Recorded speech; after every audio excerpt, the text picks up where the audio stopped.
Chapter 1. The Birth of Money. Thousands of years ago, long before banks, coins, or credit cards, life was far more brutal. Tribes often fought over food, land, and resources. If one group wanted what another had, they might take it by force. But constant fighting brought chaos, destruction, and loss of life. Eventually, people began to realize that there had to be a better way. A system to exchange what they needed without killing each other. At first, this system was crude. In some places, people used common stones or rocks as a sign of exchange. But that didn't work for long.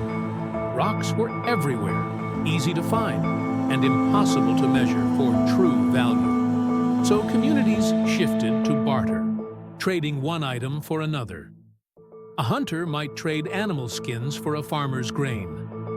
In ancient Mesopotamia, records show people exchanging leather, livestock, or tools for other goods. Barter worked, but only for a while. Soon, they noticed a problem. Not all goods lasted. A cow could get sick before the trade was complete, and grain could spoil before it was exchanged. Some projects or services took months to complete, so payment had to wait. People needed a form of value that would last over time. That's when commodity money began to appear. In different regions, people chose items that were both useful and widely valued. Salt in ancient Rome, so valuable that soldiers were sometimes paid in it. Salary comes from sal, Latin for salt. Sugar in medieval markets. Coffee beans in parts of Africa and Arabia. Cowrie shells in China, Africa, and the Indian Ocean islands. Yet, each of these had a weakness. If everyone could easily grow coffee or harvest salt, the value would drop. Scarcity was key.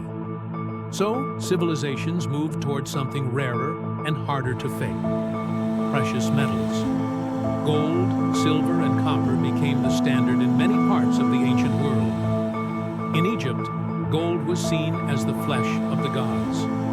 In Lydia, around 600 BCE, the first stamped coins were minted, guaranteeing weight and purity. These metals were durable, portable, and widely trusted. But as trade expanded, especially between kingdoms, another problem arose. Carrying large amounts of gold or silver was risky and heavy. Merchants needed a safer, lighter way to transfer wealth.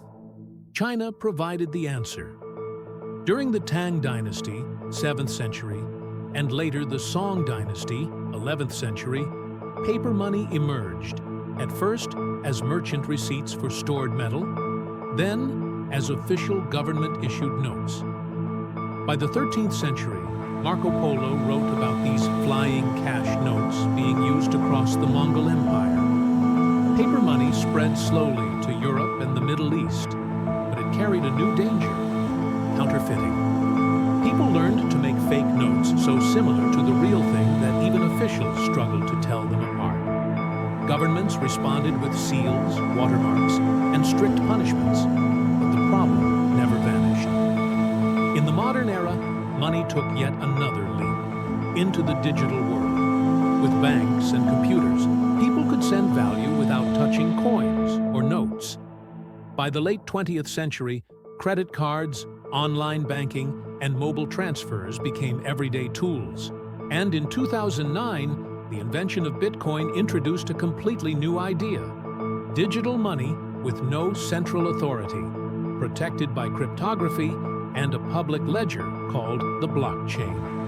From rocks to cryptocurrencies, the story of money is the story of human trust. How we agree on what something is worth, and how that agreement has evolved through thousands of years.